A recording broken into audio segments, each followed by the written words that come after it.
To quote Frank Herbert in Dune, things persist in not being what they seem. Because we're about to talk about the second part. The second part being Muad'Dib. Things are not what they seem. Things are not what they seem. So before we forget, because I know we're both excited to talk about this. Hi, I'm Rachel. And I'm Matt. Welcome to the Strange and Beautiful Book Club Deep Cut. Dune Edition.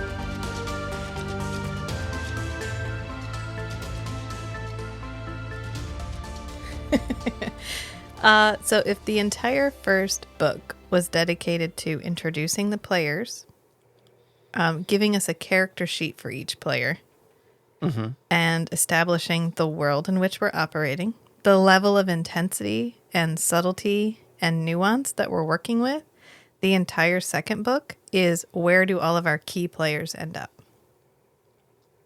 And a lot of it is more exposition and depth on the Fremen and the Harkonnens. It might as well be called Meet the Fremen. Book 2, Meet the Fremen. Yes. Yeah, because we're out of what's the city they start in? Arrakeen. Yeah, we're out of Arrakeen. We're no longer in the palace. We're on the streets, and by the streets I mean out in the desert. And the actors on this stage have narrowed down to the Fremen and the Harkonnens. yeah, yep, and the political maneuverings of all of them, including the Fremen, who we find out are not as passive in what is happening as they at first seem. Barbarous, as primitive. Yes. As implied. It's possible they may foster this perception because it acts as a kind of deflection shield. To quote Count Fenring. Oh my God, that whole section was so painful. It's hard to read. It's hard to read. And then he mentions that their humming is part of a language, like they have a secret language, a humming language. Mm-hmm. But just listening to... Okay, if you don't know what we're talking about, you should have read the book, first of all. But Count Fenrig and his wife, who is a Bene Gesserit, his wife, even though Count Fenrig is a eunuch, which we talk about like every time. They're like, Count Fenrig? Oh, you mean the eunuch guy? Oh, yeah, that guy? Well, his wife and him go to Giedi Prime, and they're having a conversation with the Baron. And it's literally like, oh, hello. How are you, Count? It's hard to read. That's probably why no one's ever adapted him in that way, because it's like, it's like talking to Morla, the Ancient One. And I think it's partly, I think he uses it partly to make him seem like not as cunning as he actually is. I don't know, because every other time we see him, he talks like that a little, but definitely not like he does in this one. And it is pages and pages of, He might as well be a Skeksis. Yeah. Yeah. Oh, hello, Doke. God, it's annoying. It's hard. It's okay. Well, that's a tangent. We're not there yet, because poor Paul and his mom are stuck in this tent. They're waiting for Duncan, Idaho, to come and rescue them. They already found Duncan. No, Duncan died. Well, Duncan. No. I pulled a page out of your book and I looked it up. Oh, okay. Yeah, I skimmed through book 2 in preparation for this, and part of it was a scene where he mentions Duncan was with us in the vision. No sign of Duncan yet? None. Right, that's where we start off, because we ended book 1, they're crashed in the desert. They're crashed in the desert, and they see a thopter coming for them. Right, and which it turns out has Duncan in it. And so Duncan gave them, well, they had all the stuff they needed, but Duncan was like, okay, set up your still tent, get your still suits on, put on your still shoes, put on your still hat, all the still things, and hang out right here. I'm gonna be back. And so they've been waiting. And Jessica says, how long did Duncan say to wait before we should leave because he'd have been compromised? And Yeah. Paul says, this long. Yeah. Because Paul was like, baby Paul is gone. And now we're Paul. The Duke. The Duke. Because his dad's dead, he's the Duke. And they end up leaving the tent. He gets the tent out. They have these this technology to static hold the sand in place while he pulls stuff out. Yeah, it makes the sand rigid. Yeah. Because they get buried in a storm. And then they end up trying to escape, but Duncan finds them again. Duncan with Liette. Yeah, and as they're all packing up Yeah. to leave, because Duncan implied if he wasn't back by now, it means he was captured. Right. And he could hold out from torture for this long. And so Paul's like, all right, he's not back. That Let's means go. he was caught. Yeah. He's being tortured right now. And right about now is when he would give in and reveal our location. So Yeah. we got to go. Yeah, so really this whole book 2, Muad'Dib, is here's all the characters, here's what happened to them. So Liette, we meet, and then he tries to help them and then is immediately caught. And so they escape with the help of Liette, and Duncan dies at the same time that Liette is caught. Okay, so check. Duncan at least is visibly mortally wounded, presumed dead. Liette is caught. Check. The Duke is dead. Check. Paul Long live the Duke. Long live the Duke. Paul and Lady Jessica are on the run. We also They get in the thopter that was in the ecological facility. Right. It was hidden there for this purpose. And they end up flying into the storm. Liette's go directly into the storm. It's your only hope of losing fly high them. over it, glide down through it. Yeah. We've done this, stealing thopters from the Harkonnens, and they don't think it's possible. Right. And then woven in through all of this is, oh my God, you guys, did you know how badass the Fremen are? Because when we go to talk to Toofer has 20 men left of his entire group of men, 300 or more men. He has 20 left because the Sardaukar are so tough. And then this Fremen guy shows up and he's like, oh, sup guys, we're here to help. Maybe, I don't know, let's negotiate. This is the part where they're talking about water. No, this is a water question. Yeah, this is a really good kind of explication of the completely different viewpoint of the most important resources in the group. Right. Where Toofer is my people are my most important resource. Yeah. And the Fremen guy is water is the most important resource. Water is, yeah. Your men should appreciate when and recognize and be able to decide when their water needs to go back to the tribe. Yeah. Oh, you have wounded? Okay, well, let's go take care of them and then we can get going. Who can carry all of their water? And Toofer's well, no, I need help with my wounded. And he's no, this is a water question. Is it time for them to give up their water? Kind of sounds like it is. And so they're finally, Toofer catches on that okay. He's talking about, we're not equivocating. He's having one conversation, I'm having another conversation, and they finally get together. And he's no, I owe my water to the Duke. And he's oh, your water does not belong to you. That is a different matter. Okay, so that's a whole other ballgame. Let's change up how we're talking about this. So Thoofer's oh, so you're going to help us? And he's yeah, did I fucking stutter? Yeah, he's I said... I said this is a water question. Okay. Yeah. Your water belongs to the Duke. Okay. That answers all of your questions. Yeah. Without actually answering. Yeah. Your water is not your own. You owe your water to somebody else. Well, then it is I am honor bound to get your water to the guy who owns it. Right. Especially given that Liette had told the Fremen to cooperate with the Atreides. Yes.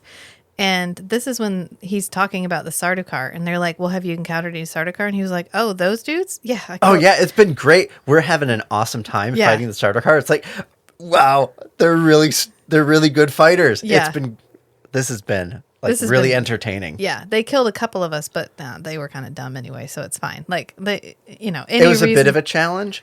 but it's all right. Yeah. We can handle Oh, yeah, this. we killed the Sardaukar. Yeah, he's like it's hard. What, like it's hard? I killed like 10 on the way here. And Thufir's like, oh, shit. We really did.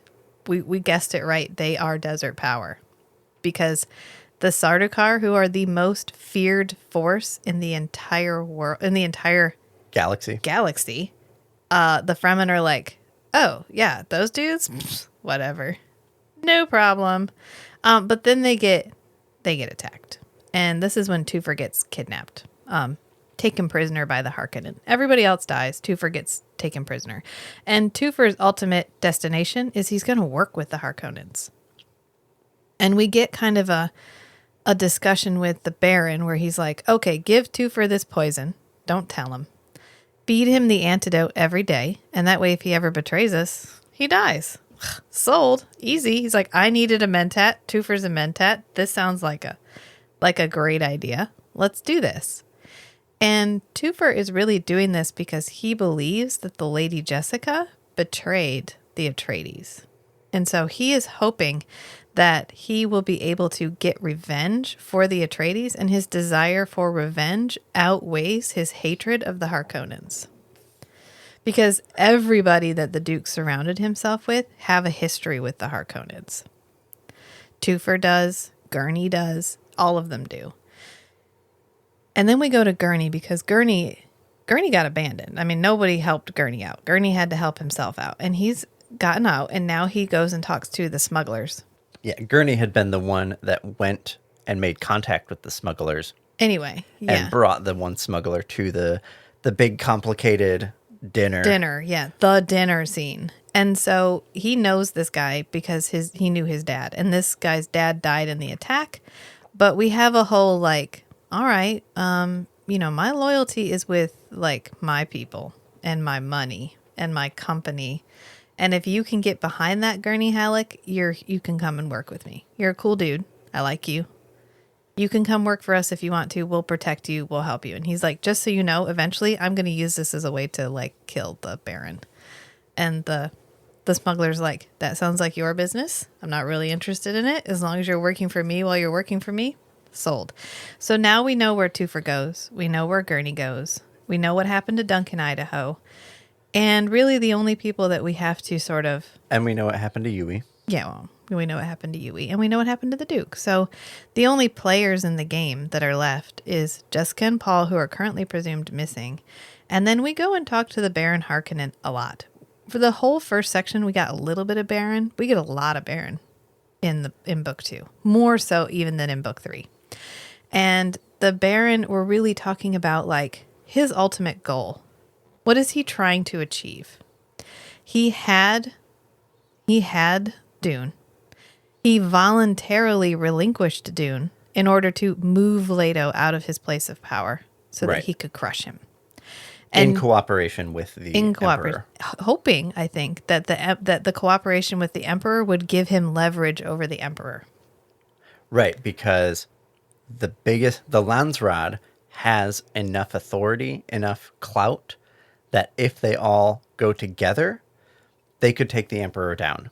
Right, so he can't have them rallying against him. Right, and so Shaddam wants to take out Leto because Leto has a chance of uniting the Landsraad and taking him down. Right. So Shaddam wants Leto taken out. The Baron's willing to get his hands dirty. And the Baron wants Leto taken out also. Yeah.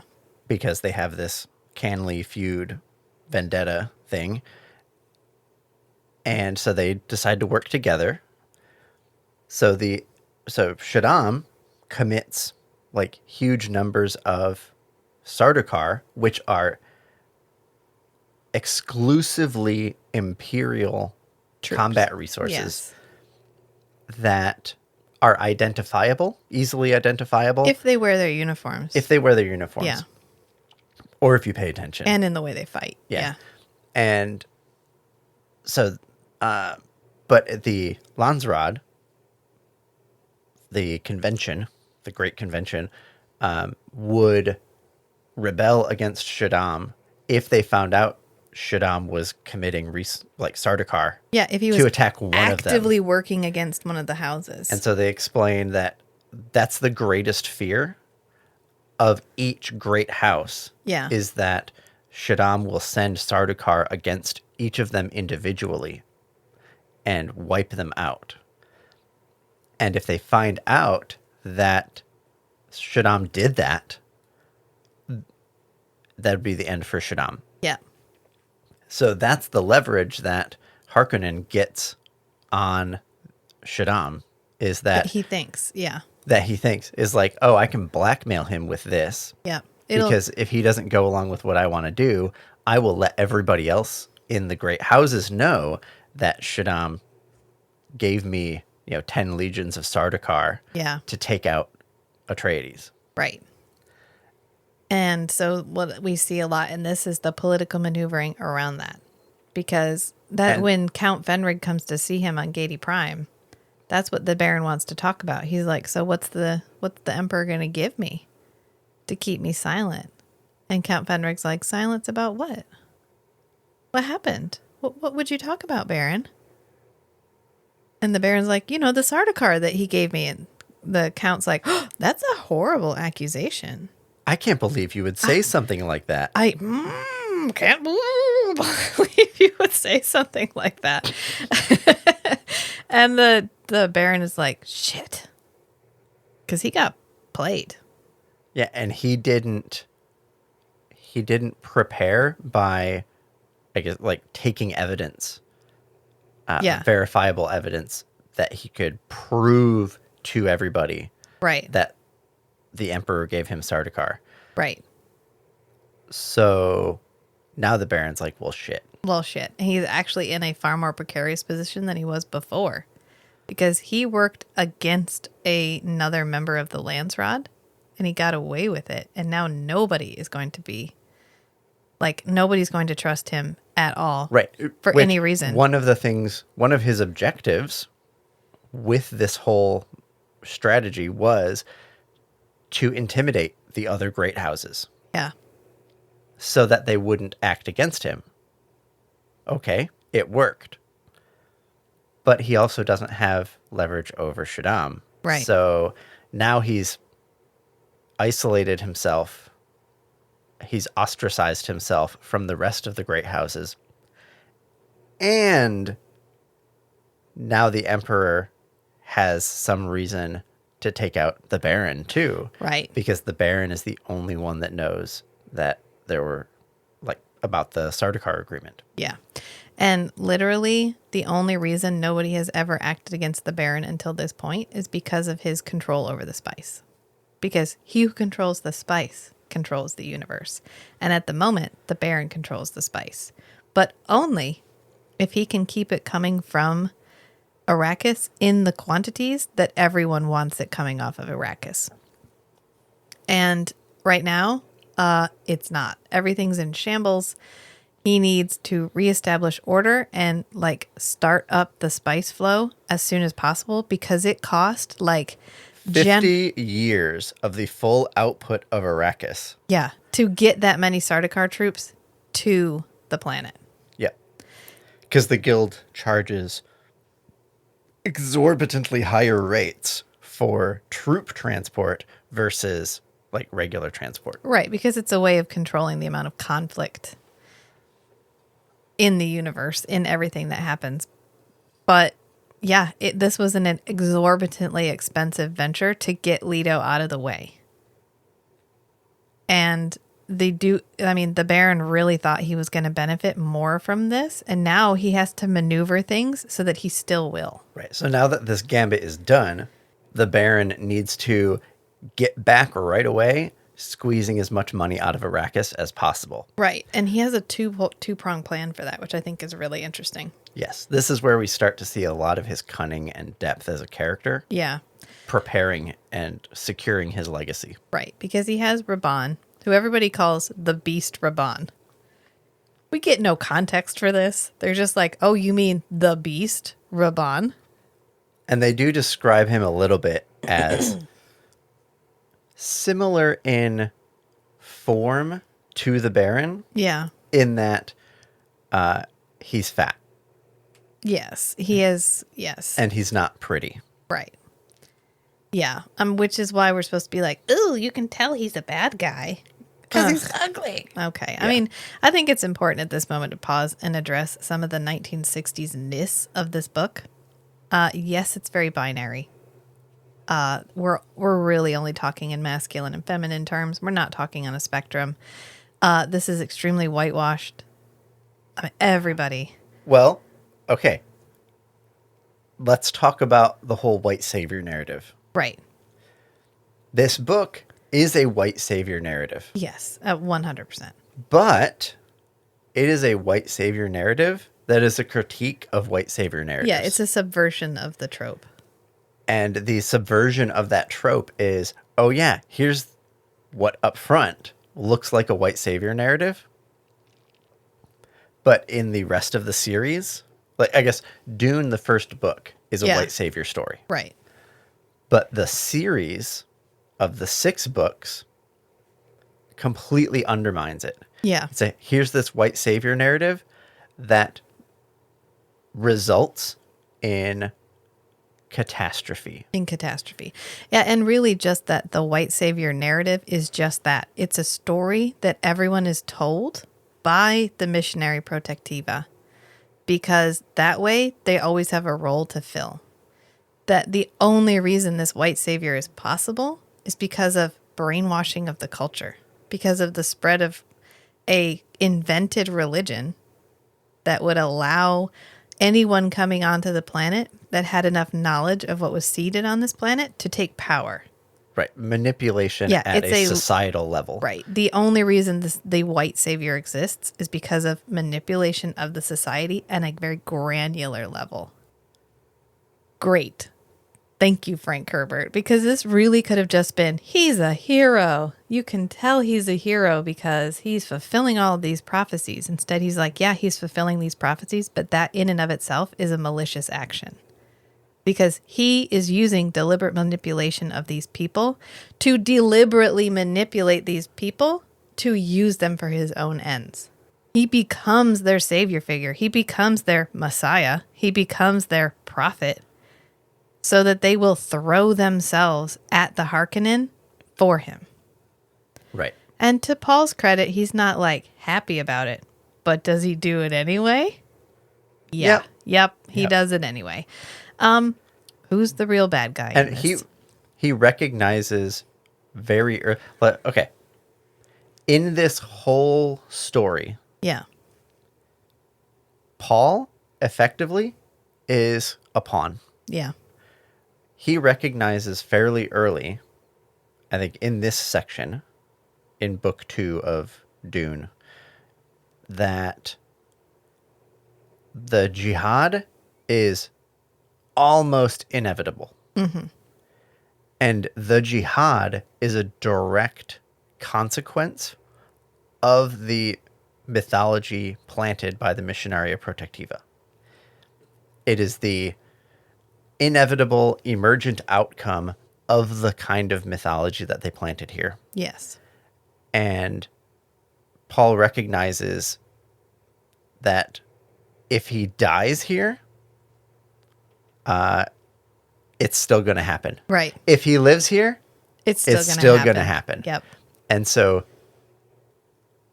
the only, to his credit, and as a pawn in this whole story, he does his best with the amount of agency that he has to get as much wiggle room in the inevitable outcome to mitigate the horror of it as much as possible. Right. He says it has to be fast and swift to minimize casualties. That's the best he can do. Is he can make it so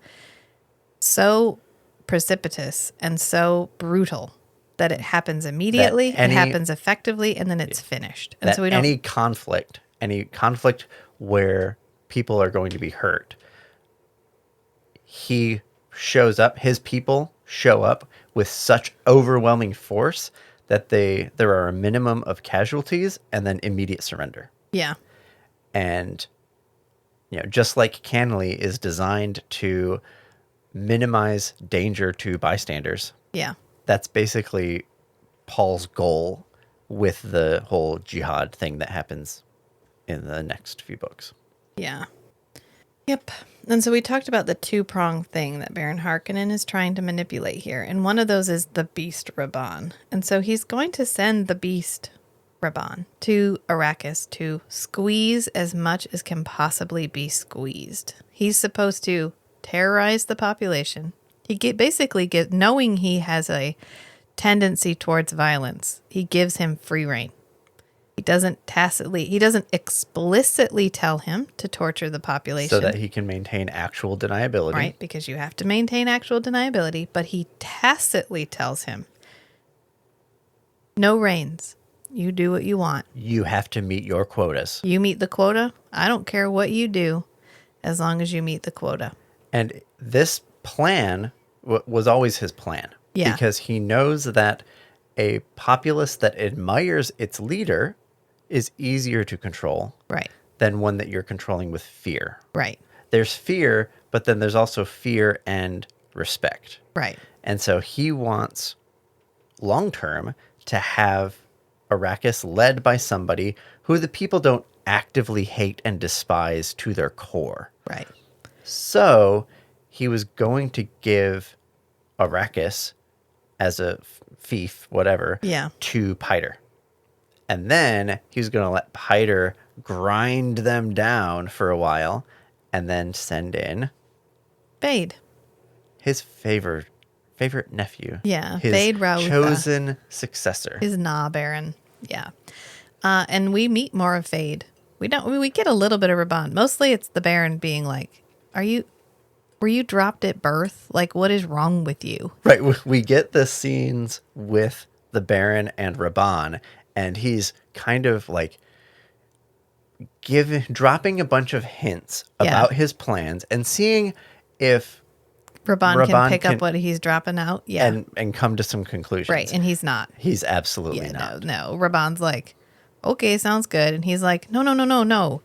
Did you get what else out? Don't make me say it. Don't make me say the quiet part out loud. And this is the part where he's like, I'm surrounded by idiots.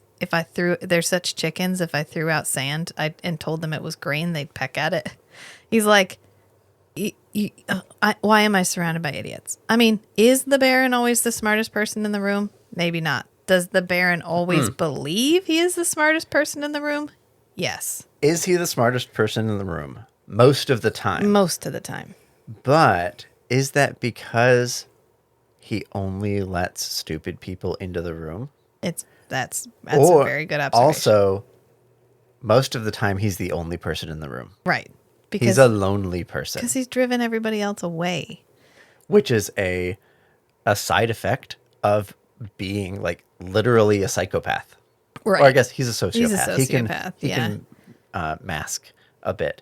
Right. Whereas, in contrast, the Duke surrounds himself with people that in their area of expertise are way more skilled than he is. Yeah.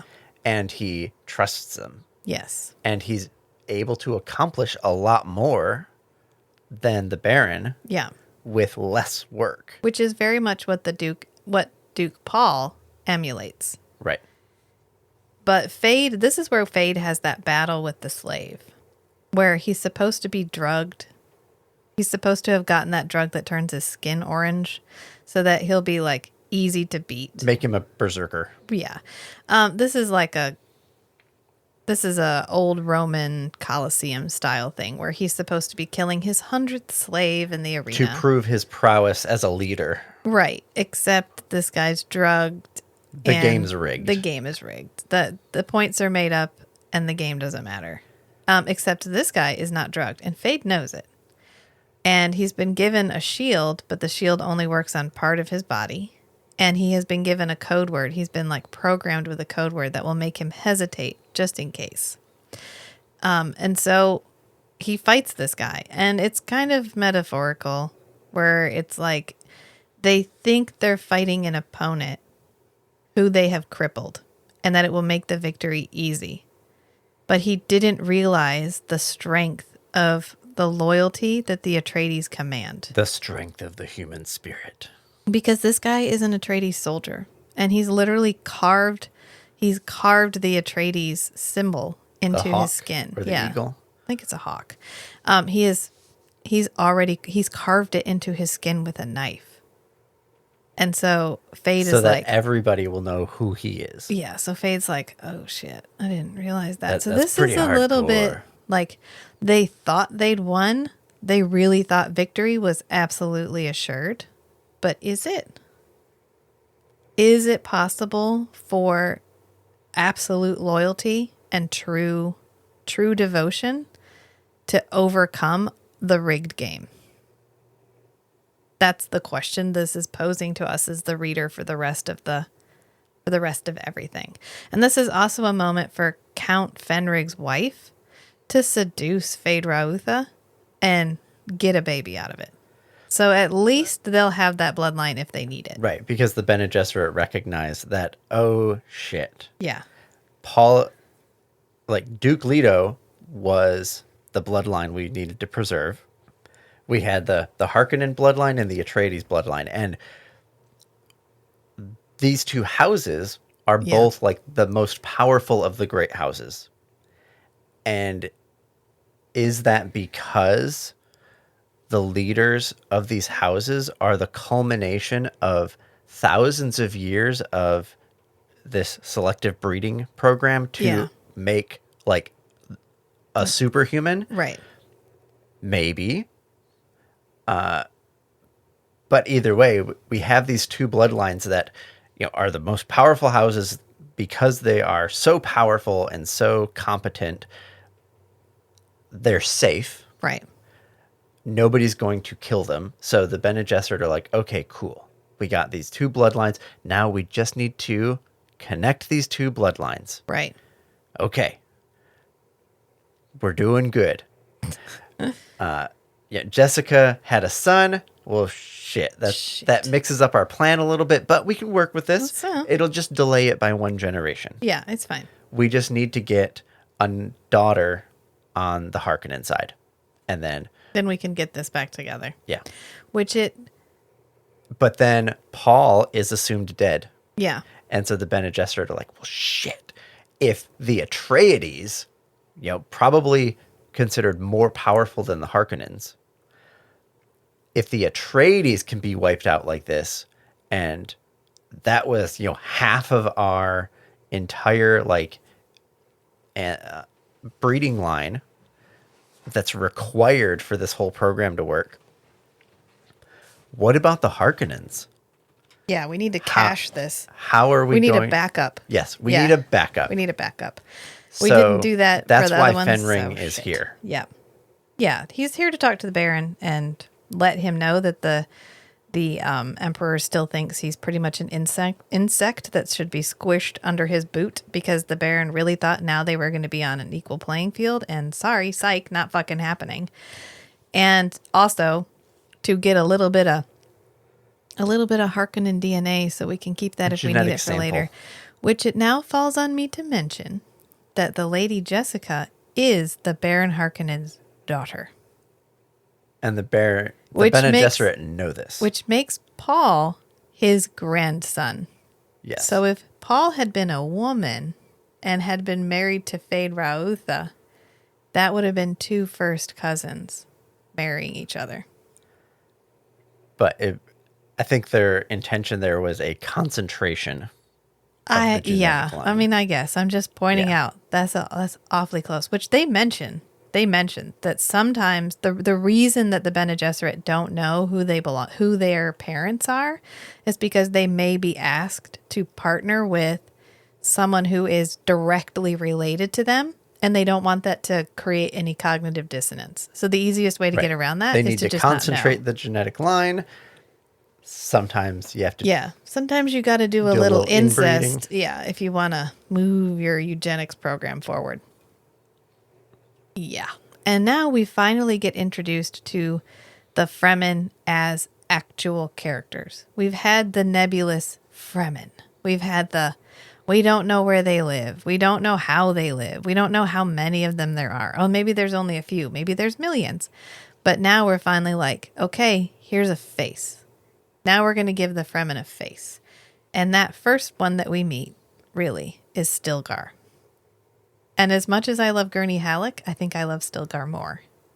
Yeah. Because Stilgar is such a good, noble, nuanced character.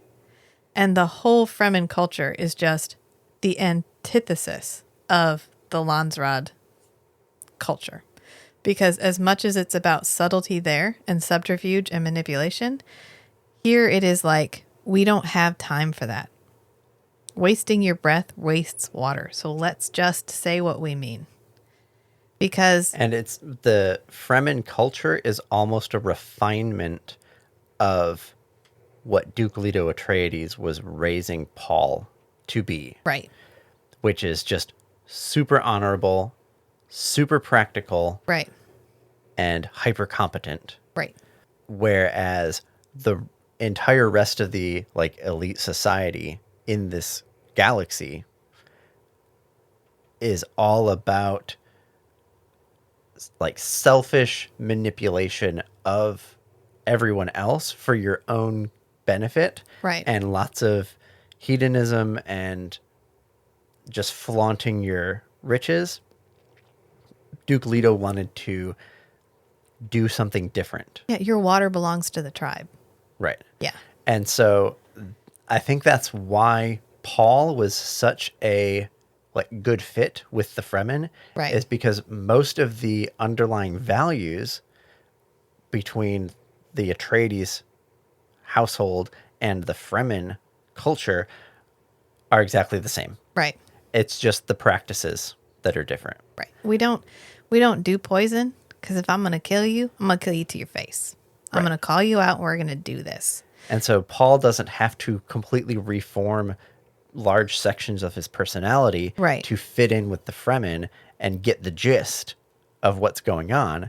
He already does. And he gets it immediately. He is totally immersed, totally absorbing all at once right away, because they crash because they fly through they end up going above the storm where the wind is still high, but the particles are so fine they can't really. And the pressure is so low. Yeah.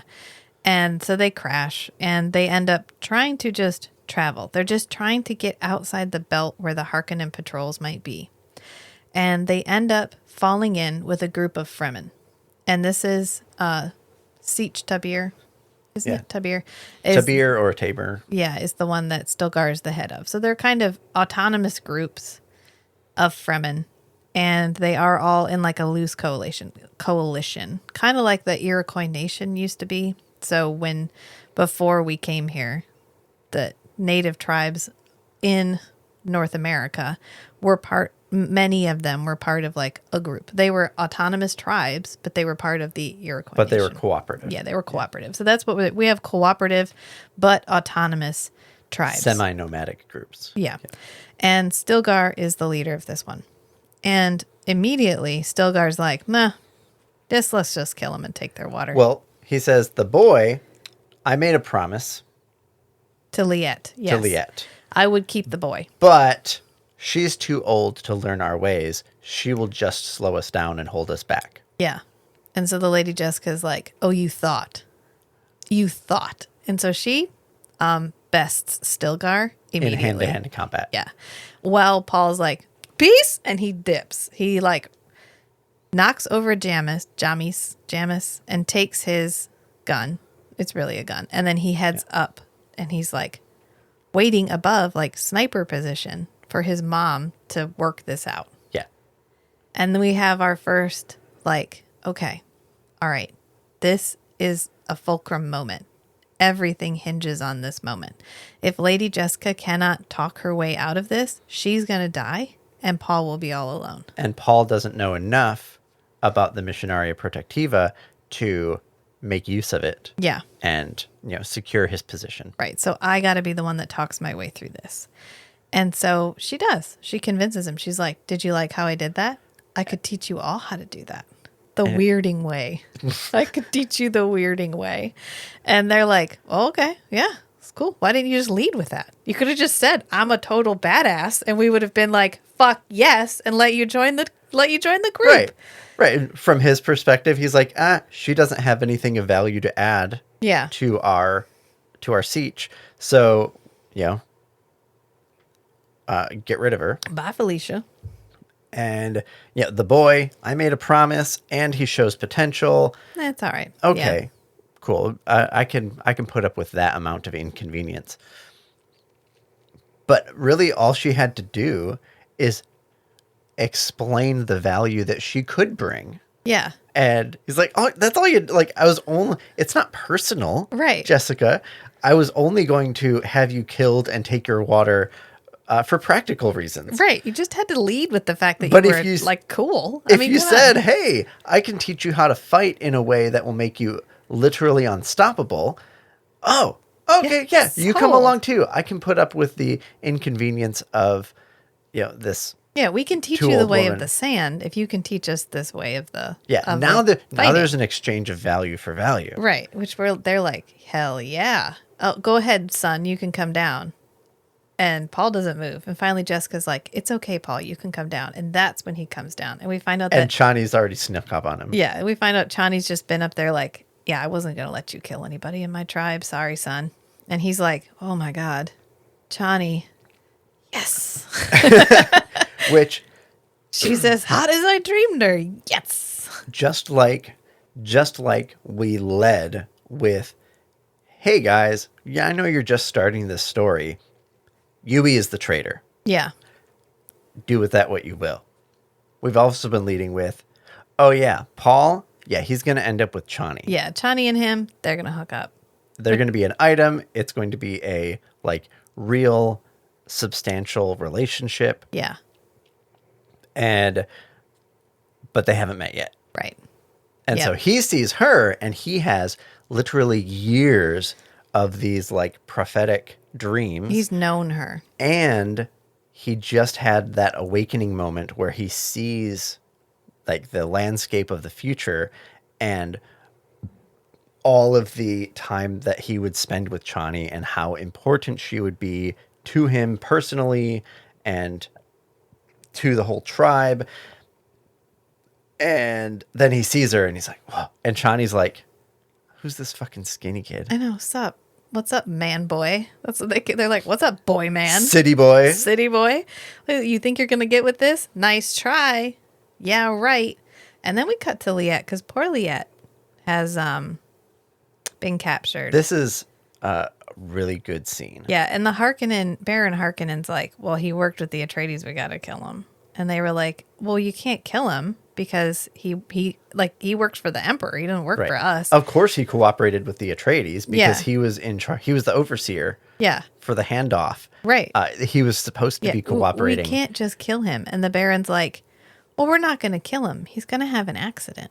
He's going to accidentally go out into the deep desert without his still suit on. Obviously. However that happens. Wink, happened. Wink, nudge, nudge. That's what's going to happen. And so they take him out there and he has this long scene, which really serves as both world building and exposition. This was a really elegant exposition dump. Yeah. Of him and still building on who Liette is. Right, because we see his father. And there's more about his father in the appendices, but his father was an imperial planetary ecologist. Yeah, who came to this planet in an attempt to terraform it. And he ended up falling in with the Fremen, and he just talked so fucking much. They just kept him because nobody could get him to shut up long enough to tell him he wasn't welcome, basically.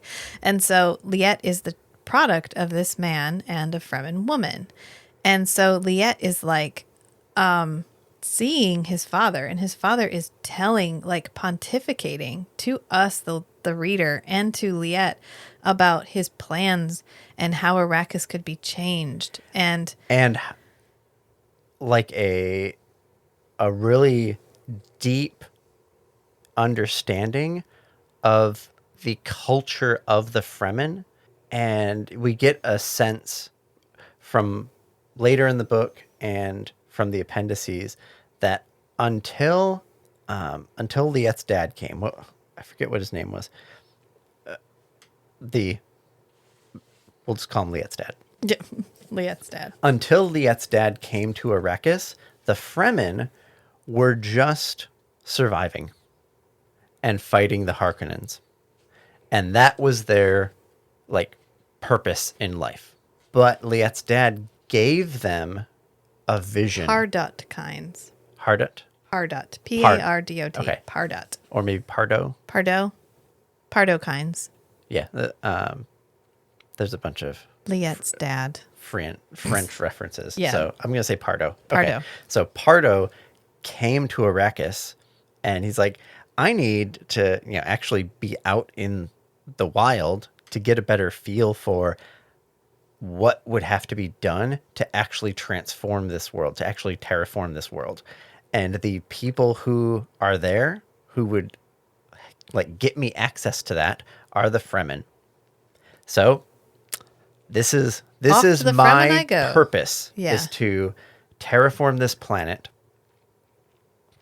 and I'll just do whatever's necessary to achieve that. Yeah. I have to get in with the Fremen. Great.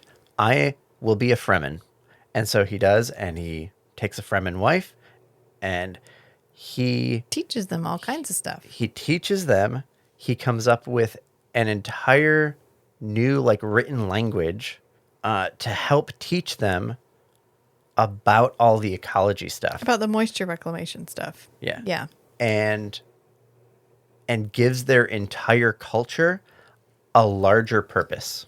And that really, like, solidifies the entire Fremen culture. Yeah. And they've been living this way for 80 years now. Right. At least. Right. Because they were like, how long is this going to take? And he was like, a couple 100 years. And they were like, at least. Okay. Then we will teach our children how to do it too. Planting trees in whose shade they will never sit. Exactly. And so Liet is kind of delirious because he's dehydrated. He's out in the middle of this desert. He ends up being out there without a still suit on. He's just hemorrhaging moisture. And he realizes he's on top of a pre-spice mass, which we haven't even talked about yet. So this is another exposition that just gets cleverly woven into this. Right. Oh, what does a pre-spice mass mean? Right, because... it means it's about to explode. Right, we haven't discussed where the spice comes from at all. It just exists on the surface of the sand. There's one line where Paul is questioning Liet when they're in the Thopter with Leto and everybody, and just asking questions about the worms and everything.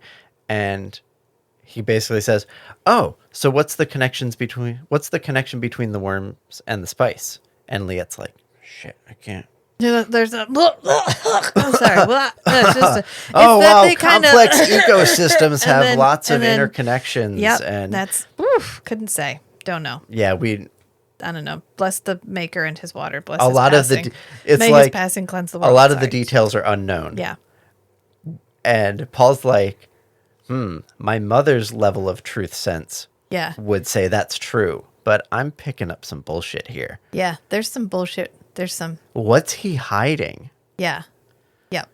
That's it, though, up until this point. Yes, and then he's that's like... the only thing we hear about the connection. Beneath me, the little makers are, like, running out of water, and they're, like, the fermentation of their waste and everything is getting ready to explode. It's getting ready to blow so that these little makers, the ones that survive, will swim off to become Shai-Hulud. And you're like, oh... okay, so the spice is the worms are the spice. The worms make the spice. There you go. Now you know. You didn't know, and thanks and to this delusional man, the reason the spice shows up as patches on top of the sand is because it all starts down deep. Whatever, we don't get much explanation on that. They later. have they lay their eggs like long ago, right, in a nest. Yeah, and the spice is there, and then it all explodes upward.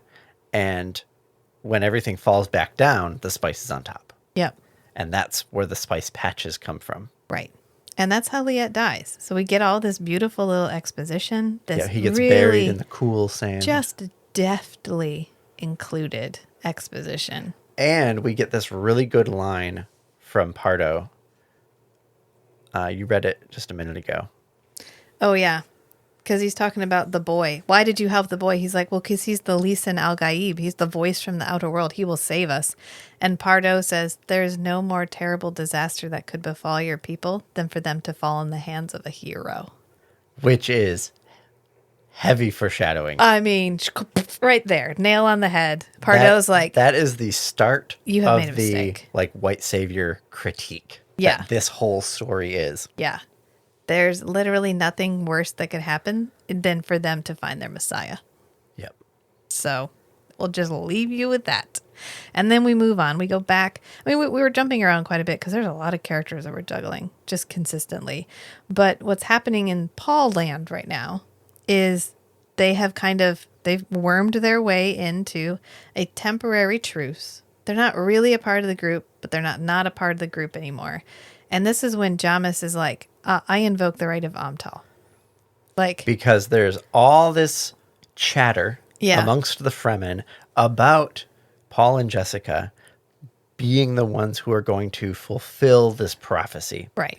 And some people just really want to know, are you bullshitting us and Yeah. manipulating us? Or are you actually the ones the prophecy speaks of? Yeah.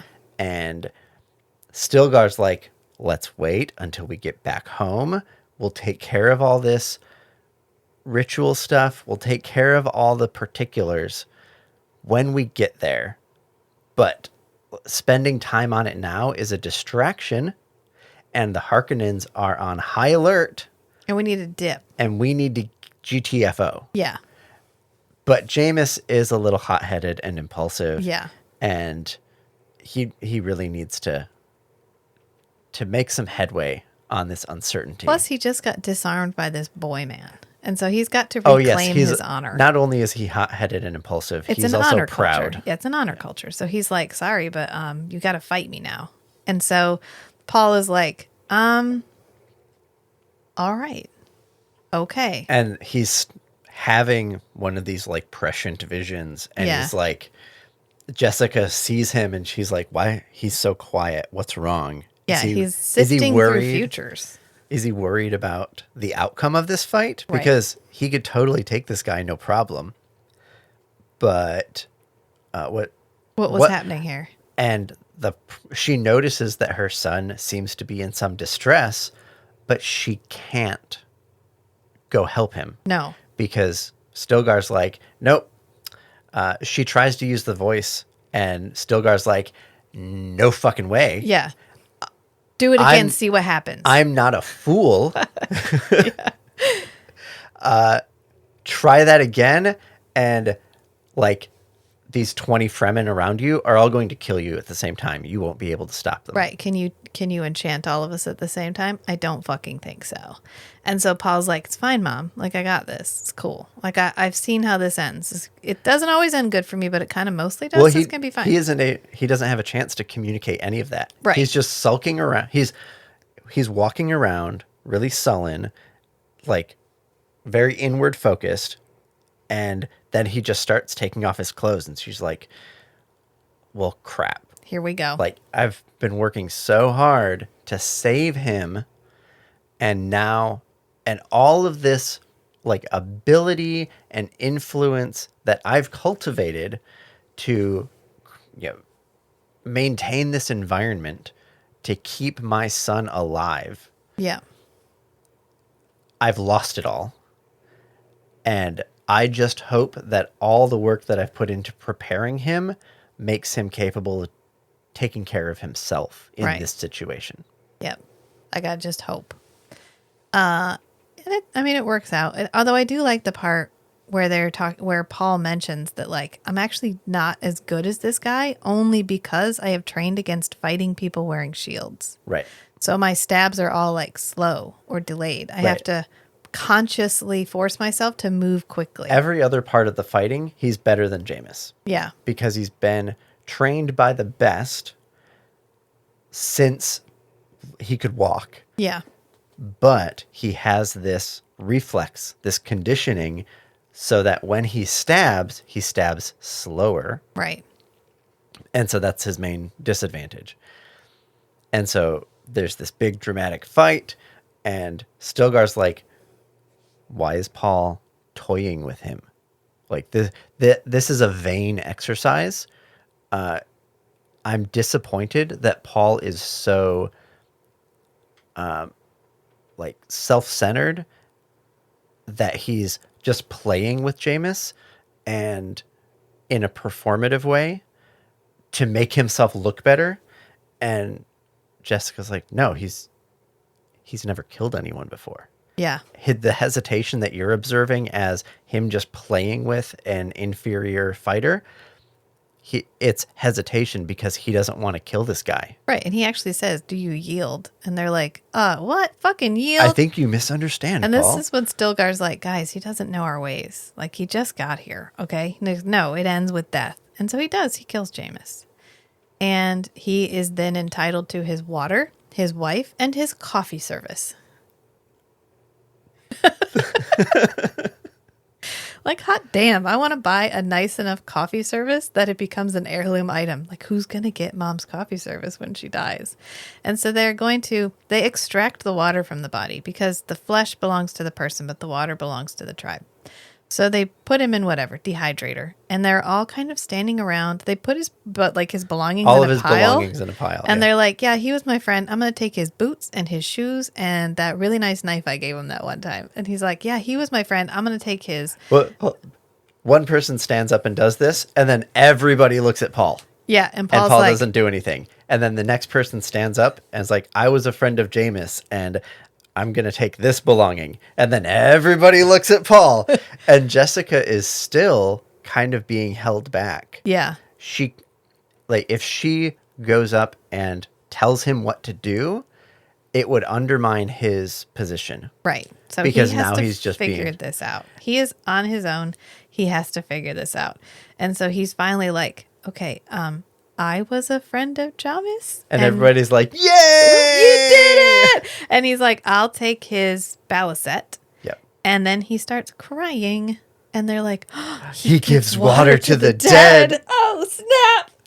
He is the Lisan al-Gaib. Because they don't even cry. Because water is so precious. They clot immediately. They don't bleed. And they don't cry. And they all look like wrung out sponges. Yeah. We talk about that tons. His flesh is water fat. His flesh is like full of water. Don't worry, that'll end. Like right now you're only sweating because you have too much moisture in your body. Once you don't have enough moisture, your body will stop that sweating bullshit. You'll be fine. You sweat inside the still suit. Right. But you don't do other things. Well, no, Jessica refers to it as like, it feels like there is a like barrier of moisture between my skin and the still suit because I'm sweating so profusely. Mm-hmm. And Stilgar's like, no, don't worry. You're going to, that'll cut down. Like once you get a little bit more dehydrated, you'll be fine. Yeah. And so he gets these water tokens because he doesn't actually physically get his water, but he gets the right to the water. In like a reservoir. Right. So he gets the tokens and he goes to hand them to Chani. He's like, sorry, I don't know how to carry these yet because they weave them. Because she says, I'll teach you how to, prepare them so that you can have them on you and they won't jingle and give away your position. Right.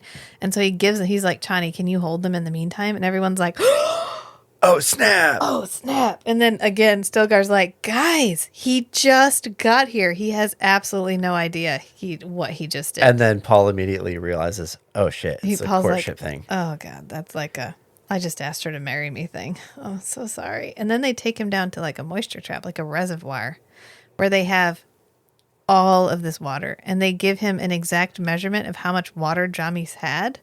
And then they put that in the reservoir. And they're like, this is how much of this water belongs to you. And they have like a water dipper. They have like someone whose specific job it is to like accurately measure that, because they know down to the like drama liter or whatever, the exact amount. Deciliter, I think. Yeah, the exact amount of water that is in this. And Paul's like, oh shit. Once again, we have underestimated the Fremen. Right. And they say basically, oh yeah, this is just one of many of these reservoirs. Yeah, we have many upon many.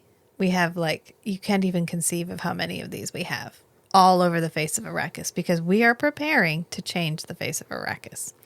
And then Paul's like, okay, all right, I've got to get in on this. And so they leave. And now it's Jessica's turn because now Paul has become a member of the tribe. They ask him what his name is going to be because he needs a tribe name. Yep. And he's like, what's the name of that little mouse that I see hopping all over the place? Right. And so he doesn't know that the mouse is Muad'Dib at this point. He's just trying to think of a name. He doesn't know that. He knows that they're going to call him Muad'Dib. Yeah. But he doesn't know that that is going to be just his casual name, his Fremen name. Yeah. So he's just like, oh, I kind of like that mouse. Yeah. Yeah, I'll be that. And they're like, oh, you mean Muad'Dib? And he's like, God damn it. I accidentally fulfilled the prophecy again. Shit. But that's his name, like his use name. But then he has and his I like how all the name. names have so much meaning. Like their culture is so steeped in mythological significance. Everything is an omen, or everything is a symbol for something else. Yeah, it is the prophecy. Yeah. And then he has his in the siege name, his like, my close friends. His private name. His private name. And that's Usul, which is the strength at the base of the pillar. He is the fulcrum on which everything tips. And that's his name. And he actually gives Chani a name. He calls her Sahaya. Sahaya. Siahaya. And it's the, like a desert stream. Like a stream in the desert. A sense of relief after a long journey. Yeah. And because, of course, they gonna get together. We know it. We knew it from page 1. They're going to get together. And then they go on a journey because now it's Jessica's turn to cash in her chips. Paul has proved that his water belongs to the tribe and the tribe deserves his water and he deserves the tribe. He's earned his place. Yeah. He's a member of the tribe. Yep. And now it's time Stilgar has recognized, oh, you are a Sayadina. Yeah. Which is like a person in training to be the spiritual leader. It's almost the equivalent of a Reverend Mother, like Reverend Mother Gaius Mohiam that we met at the very beginning. Sayadina is what you do to train to become the Reverend Mother. Right. And he's like, so, you know, I have a place for you because he goes to talk to her. They get to the next place. She's standing watching the sunrise and Stilgar comes in and he's like, so we need to talk about how you bested me.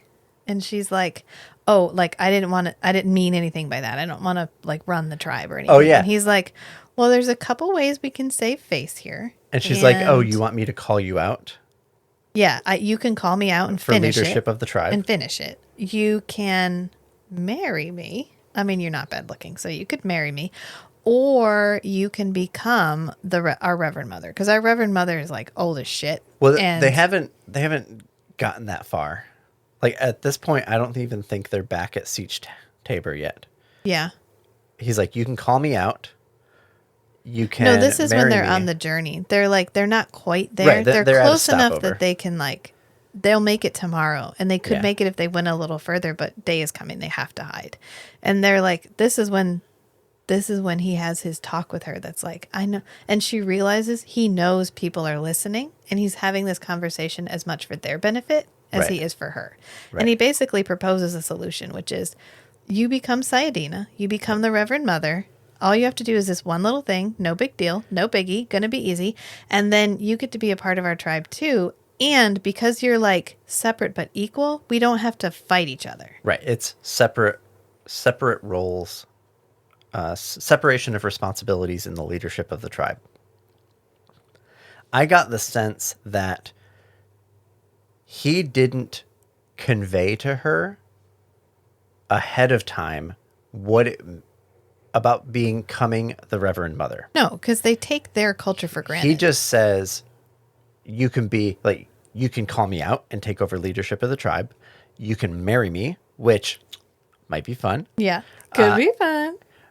Or you can become a Sayadina and you move laterally into a spiritual leadership position. Yeah.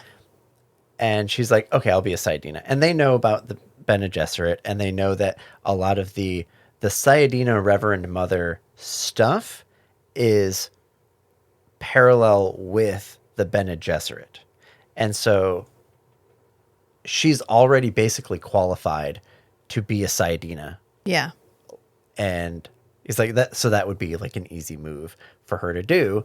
So that's why it's like, it's the second best option. Yeah. It's the least worst option. So The maybe we should do worst that. option is calling him out. And killing him. Yeah. The second best option for him is her becoming Sayadina. Yeah. Yeah. So she's like, okay, I'll be Sayadina. Yeah, that sounds fine. And so they're gonna bring the Reverend Mother to the siege, she's so brittle. This is her last journey. So this has got to work out. And the entire siege, their city, is moving south because the Harkonnens are on a rampage. Yeah. So they got to do this now. Yeah. And so they bring her out. And this is when we get our first look at kind of the depth of the spice technology in the way that the kind of accepted Landsrod community has their mentats and their Bene Gesserits and their accepted use of spice as a consciousness expanding thing. The Fremen have their own way of using it. And they have had this way of using it for generations and generations and for far longer than any other culture. Because they actually use the spice or like a derivative of the spice. As a building material. As a material for a component. Transferring memory. Actual physical memory. Oh, yes. The Reverend Mother ceremony. So the Reverend Mother is not just the Reverend Mother. She is every previous Reverend Mother that has ever existed. Whether it was from oral tradition, far enough back that they didn't have the spice, all the way to now where they use the spice to transfer memory. And not only that, but because they live in such close proximity with the spice, all of the Fremen are on a certain level psychically linked. Right. And Paul notices / acknowledges that they all have some latent ability for like what he has, like his time sense that's been enhanced by the spice. Right. Is that they've been on Arrakis so long and like so aggressively bred that they are, I guess, so aggressively selected by the environment. Yeah.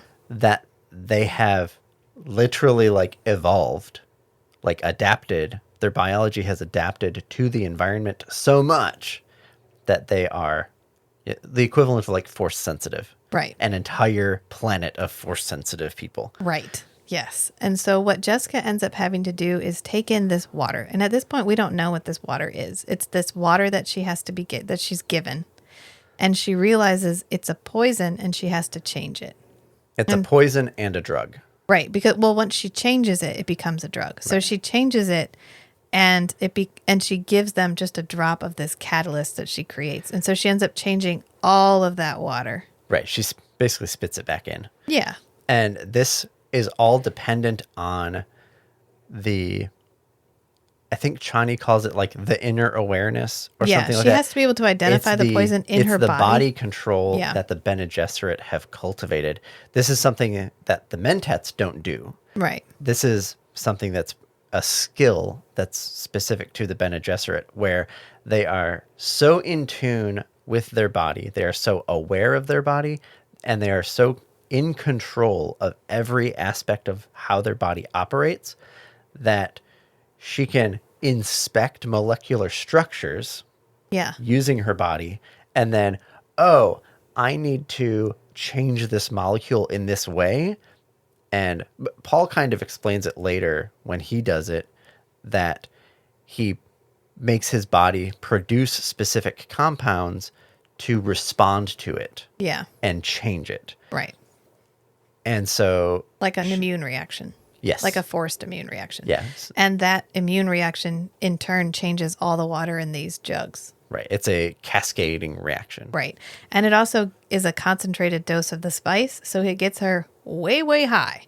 Like high enough she can literally touch the mind of the other Reverend Mother, and the other Reverend Mother can pass all of that knowledge to her. Well, I think it's part of the specialty of it is that the process of doing the transformation, transforming this poison into the drug, has separate side effects for the person doing it, as well as all of the extra training that she's gone through as a Bene Gesserit gives her more capacity to react to it. Yeah. So It everybody, expands her already expanded consciousness. right? So it's like, But to the point that she links with right. other people who have undergone the same Right. process. It wouldn't work the same way for someone who wasn't trained. But because she is trained, it enhances her training. In the same way that not every man who got dumped on Arrakis was going to become like prescient. But because Paul had been trained in the way he had been trained, Right. it just lubricates the wheels to take him the rest of the way down this road that he's already mostly traveled. And so for the Reverend Mother, it's the same. And so Jessica and the Reverend Mother kind of commune, and she passes on the knowledge of the Fremen. She transfers, like, or copies her Yeah. entire consciousness, All of it. all of her memories into Jessica. But And that includes, oh shit, Jessica's pregnant. oh yeah. And so Paul had noticed in the still tent Yeah. that Jessica was pregnant. Right. I don't think he noticed from observing her physically. He saw it knew in the it from future. his future sight. Yeah. And so, yeah, the Reverend Mother's consciousness is transferring into Jessica, and she's like, "What the fuck?" She's like, "What? You didn't fucking say anything?" And Jessica's like, "Well, I didn't like, I'm trying to save my son." And she's like, "Oh my God, seriously?" And so they end up having to give all of that same knowledge to her baby.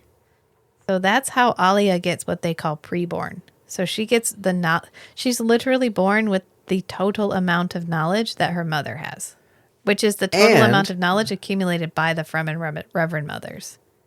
For generations, the Reverend Mothers have been passing their entire consciousness and memory into the next Reverend Mother. Yeah. And so Jessica describes it as this tunnel. Yeah. And the deeper you go one step into the tunnel, it's Reverend Mother Ramallo. Yeah. And you take another step, and it's the Reverend Mother before Ramallo. Yeah. And you take another step, and it's like the entire conscious experience of the next Reverend Mother Right. back in history, all the way back for thousands of years. Yeah, back to when it was an oral tradition. And that's how we learned that they used to live on like a comfortable planet. And because they were on a comfortable planet, they didn't know how to fight. And they were the Zen Sunni. And so they got caught, they got captured, scooped up, and dumped on these other planets, including Seleucia Secundus, which is the Emperor's prison planet where he trains the Sardaukar. And then they were honed for generations on that planet. 9 generations they stayed there and were sharpened like a knife. And then they were taken from there and taken to other planets, including Arrakis. Right. So the planet they went to after Seleucia Secundus or the second planet after, in the appendices, there's like the multiple stages of the forced Zen-Sunni Fremen migration, whatever. And on Roska, I think, they discovered this poison drug, and their Sayadinas could take that in and transform it and have this whole psychic awakening, transfer of memory and knowledge to the next Reverend Mother. And so when Jessica's looking back, she gets to like this Reverend Mother, and that Reverend Mother is like the first in the line. And then the memories of her cultural memories are all the oral tradition that had been passed down. yeah. Yep. And then the water of life that they find on Arrakis is like a better version of what they were already doing. The poison drug liquor that they discovered on Raska. Yep. I mean, it's good, and it's basically telling us that the reason they're more badass than the Sardaukar is because they have been shaped to be warriors for like dozens of generations, if not more. They didn't just get dumped on Arrakis and had to figure it out, and that's what made them like. They had already been shaped. They had already been prepared to become this almost unstoppable fighting force, and then they were put on a planet that is even harder to survive than the Seleucus Emperor's Secundus. prison planet. And so they explain later that Seleucus Secundus is Shaddam's prison planet. It's the seat of House Carino. Yeah. And nobody knows exactly where these Sardaukar come from. But some, let's see, Fenring gives some hints, and then some other people talk about it, and they explain this way of doing it, where, okay, you take a whole bunch of people and you put them in a really harsh environment, and the weak ones get killed, and they acknowledge that the like death rate of prisoners on Seleucus Secundus is High. really high. Really high. And so only the strongest survive just living there. And then from the survivors, you take the strongest and you adopt them into this and you create Sardaukar culture, right. and you create this you create a fiercely culture loyal, yeah, highly resilient fighting force that has, you know, whatever horrible training you could put them through, it's not as bad as what they had to go through just to survive. Yeah. And Arrakis is even harder to survive on than Seleucus Secundus. Yeah. And so the Fremen, after she's changed this water of life, she's figured out how to save Alia through all of this. And then they all do what anybody would do when given a giant jug full of psychotropic drug, which is, hey, let's all get high and have an orgy. Right. Ramallo tells Jessica, she's like, let them have their orgy. Like, life's hard enough. And they all become like slightly psychically connected. Yeah. And it's real fun. And Paul's like, Chani comes to Paul. Yeah. And she's like, here, have some. And he's like, I really don't want to. You know what? I already feel like I'm tripping balls. I don't want any more. Thanks ever so much. He recognizes what it is, and that if he has some, it will like untether him from the now. And he's not quite comfortable with doing that. He doesn't want to get lost. He's like, everybody else is just tripping balls, having a great time. Yeah. I am going to be untethered from my physical body. Yeah, I could lose my entire thrust consciousness into the open future and forced to see the entire landscape of possibility. Yeah. Chani, you don't know what you're asking. Yeah. And she's like, no. Can you do it for me? Yeah, it's cool. And I'll he's be like, right here. Okay, Chani, for you. I know. He's like, all right, fine. But she does take him out. She takes him out so that he won't be sharing with everybody. Recognizes that he's not comfortable with that. And that also, there's something what would off. it do to everyone if they shared in his consciousness? Because she's close to him. Yeah. I think she's had some, and so when she gets close to him, she can see what he's seeing. Yeah. And she's like, oh, I got to get you out of here. This would bring down the whole tone of the room. Yeah. You're bringing the mood down, man. I got to get you out of here. We're going to get you some distance. Yeah. And like, I can handle what you're putting down. Yeah. And not everybody else. Right. So just me and you, we'll have this special moment. This will be a bonding experience for us. Yep. And like, I think she can see his vision of her through his future sight. Right. And so now she knows, oh, we're fated mates. Yeah, we're fated mates. Exactly. Yeah, he's like, we've been together. I've lived an entire lifetime with you already. Multiple lifetimes. We've held hands. We've caressed in the siege. We've sat on the like rock and watched the sunrise. Like, we have lived a life. We have had a child. I And have he, told you of the waters of my home world. yeah, and he tells her, "You're always going to be the strong one, so please don't leave my side." And she goes, "Don't worry, Muad'Dib, I won't." And that's the end of part 2. Is we finally gotten we introduced all the pieces in part 1. We moved all the pieces into position in part 2. And now, Now it's time for endgame. yeah. Yeah, now it's time for all of the strategy that we set up in the first 2 to come to fruition. And that's part 3, The Prophet, which we will talk about in the third part of our Dune book series. So, as a follow-up to this section of the book, Yeah. Rachel had asked me like where I was in the book, and so I was just summarizing the parts that I'd recently read. And so I was kind of reviewing like high level what is the Fremen culture like, and what are the significant, features of this society in the greater world, this universe. And I was like, oh yeah, it's kind of like the Aiel in the Wheel of Time. Yeah, it's And- exactly like the Ideal And in the so Wheel of Time. Wait. I- This is a spoiler alert. If you haven't read The Wheel of Time, just go ahead and end the episode right now. We're not going to talk about Dune too much anymore.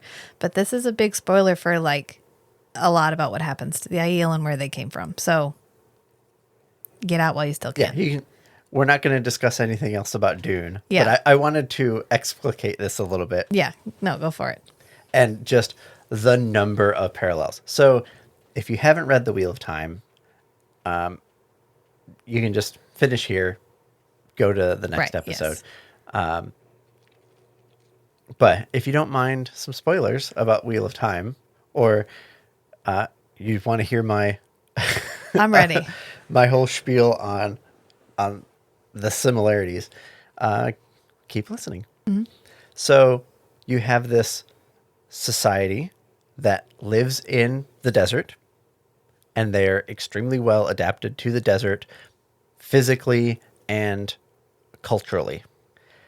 They are a warrior culture that is extremely disciplined. Water is the most valuable resource, but they also have all of this prophecy Yep.